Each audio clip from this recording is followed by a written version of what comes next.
தன் எண்ணத்திற்கேற்ப காஃபிர்களிடம் இருந்து தப்பிப்பதற்காக அவர்கள் சொல்வதை செய்து தப்பித்துக் கொள்வோம். ஆனால் பிலால் மட்டும் பகிரங்கமாக அஹது அஹது என்று கூறிக்கொண்டு வேதனையை தாங்கிக் கொள்வார்கள் அப்படின்னு சொல்லி ஒரு செய்தி வருது.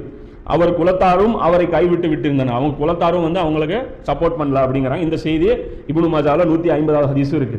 இந்த அபயம் இல்லாம அந்த காலகட்டத்தில் இருந்தவங்க பார்த்தீங்கன்னா சுஹைப் ரலியல்லாஹு அன்ஹு, அம்மார் ரலியல்லாஹு அன்ஹு, அவங்களுடைய அம்மா சுமையா ரலியல்லாஹு அன்ஹு, அவங்களுடைய அப்பா யாசிர் ரலியல்லாஹு அன்ஹு, பிலால் ரலியல்லாஹு அன்ஹு, மிக்தாத் ரலியல்லாஹு அன்ஹு, இவங்களுக்கெல்லாம் என்ன ஆச்சு? அடைக்கலம் அந்த ஊருக்குள்ள கிடைக்கல. அப்ப நபி ஸல்லல்லாஹு அலைஹி வஸல்லம் உள்ளூர் வாசி தானே, அவருக்கு ஏன் வெளியிலிருந்து ஒரு ஆள் அடைக்கலம் தரணும்? அப்படின்னா மதம் மாறிட்டா குற்றவாளி. புரியுதா? நீ டிஃபால்ட்டா ஒரு மதம் குறைஷிகளுடைய மதத்தில் இருக்கிற அந்த மதத்தை நீ மாத்திட்ட அப்படின்னா உனக்கு ஊர் நீக்கம் செஞ்சிட்டாங்க.